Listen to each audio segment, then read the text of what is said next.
The Lord be with you. And with your spirit. A reading from the Holy Gospel according to Matthew. Glory to you, O Lord.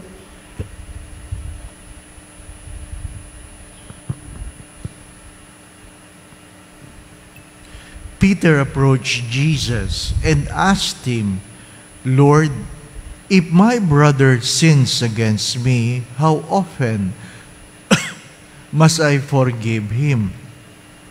As many as 7 times? Jesus answered, I say to you, not 7 times, but 77 times. That is why the kingdom of heaven may be likened to a king who decided to settle accounts with his servants. When he began the accounting, a debtor was brought before him who owed him a huge amount.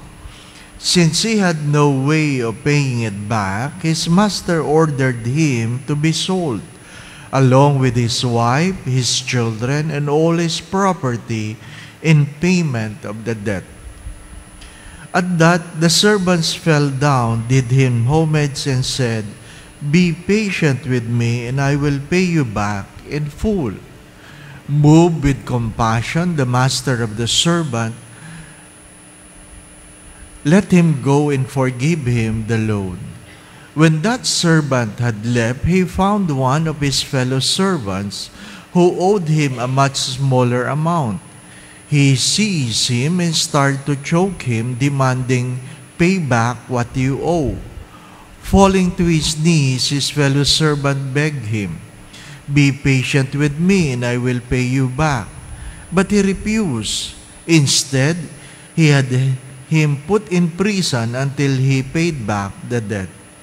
Now, when his fellow servants saw what had happened, they were deeply disturbed and went to their master and reported the whole affair. His master summoned him and said to him, You wicked servant, I forgave you your entire debt because you begged me to. Should you not have pity on your fellow servant, as I had pity on you? Then in anger, his master handed him over to the torturers until he should pay back the whole debt. So will my heavenly Father do to you, unless each of you forgives your brother from your heart.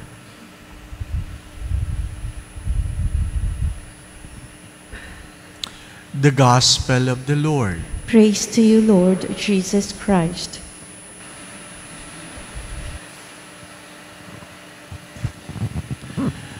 Yesterday, I said that the grace of God is not exclusive to the people of God. Sa Tagalog, may nag-coin ng salitang, ang biyaya ng Diyos ay para sa lahat. Lahat kasali, kasali lahat. Walang pinipili. That's why we define grace as enjoying the benefits we do not deserve. Ano sabi ko pag nagdadasal ka? You come before God and say, Lord, if you wish, if you will eat, whatever your petition, it is the best way to come before God. Lord, kung ipagkakaloob mo, we can never come before God demanding for what we want or what we need. Grace is always given according to the goodness of God. Yesterday, we are reminded the grace of God, the healing of God cannot be bought. Cannot be bought. It is not for sale. It is not for sale. But what is the difference between yesterday and today?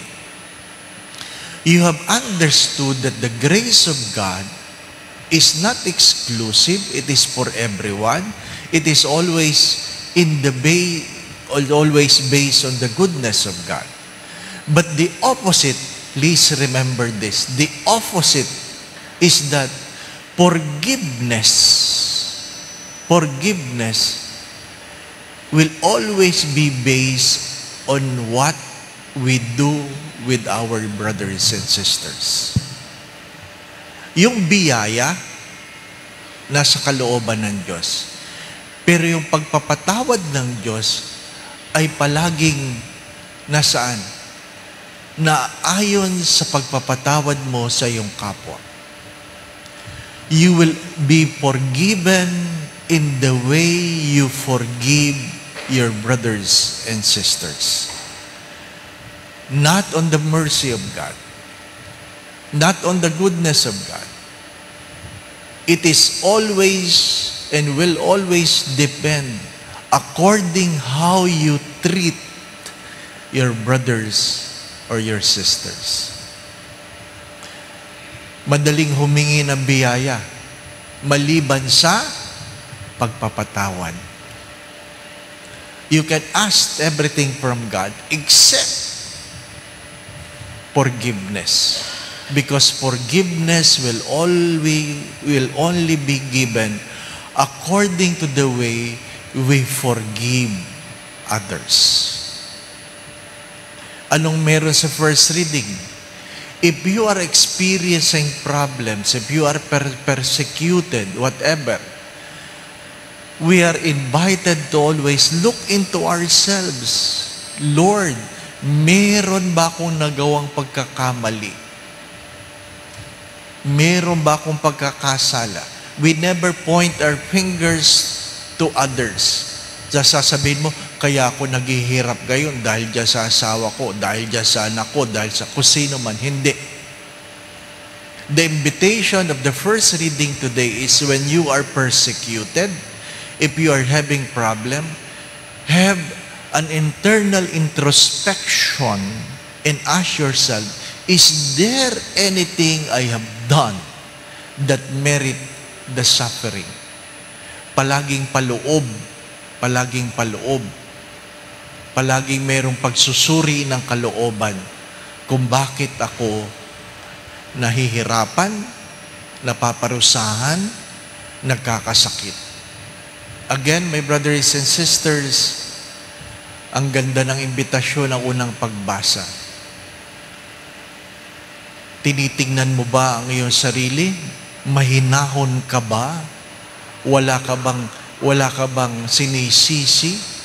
Sapagkat ganun ang pagtingin sa kasalanan. Pero ang ebanghelyo ay, ang pagpapatawad ay palaging naaayon sa laki ng pagpapatawad na pinagkakaloob natin sa ating kapwa. That's why it's very important. Every time we pray the Lord's Prayer, mahalaga yun. Forgive us of our sins as we forgive those who sin against us. Amen. My brothers and sisters, you have to understand, hindi lahat na nagkamali, nagkasala. Pero lahat na nagkasala, nagkamali. Ang pagkakamali ay itinatama. Ang pagkakasala ay inihihingi ng tawad. Ang pagkakamali ay itinatama, ang pagkakasala ay inihihingi ng tawad. We will be forgiven in the way we forgive one another. Mamaya may magtatanong, sasagutin ko na ngayon. Pero Father, masakit ang kalooban ko sa ginawa niya. You have to understand this, that forgiveness and how we feel, the same with healing, seldom comes together. Kaya ka nahihirapan magpatawad kasi masama ang loob mo. Pero hindi aantayin ng pagpapatawad ang paggaan ng kalooban. Sometimes, you forgive in spite of the pain and the healing will take place. It is by God's grace that you don't have the pain, so you're able to forgive. But seldom they come together. So don't wait for the healing. Healing might come after forgiveness, not before. So forgive regardless how you feel. And this is the sad story. And what is the sad story? May mga bagay na pwedeng patawarin, pero hindi pwedeng limutin. Inuulit ko, may mga bagay na pwedeng patawarin, pero hindi pwedeng limutin. Father, ang tagal ko nang nagsisi, ang tagal ko nang humingi ng tawad dahil nang babae ako. Hindi ba ako mapapatawad ng aking misis? Pwedeng napatawad ka na, pero hindi na yon makakalimutan. Again, may mga bagay na pwedeng patawarin, pero hindi pwedeng limutin. The Lord be with you. And with your spirit. Bow your heads and pray for God's blessing. O God, founder and ruler of your people, drive away the sins that assails them, that they may always be pleasing to you and ever safe under your protection, through Christ our Lord. Amen. And may Almighty God bless you and your family, the Father, the Son, and the Holy Spirit. Amen. We now go in peace to love and serve the Lord. Thanks be to God.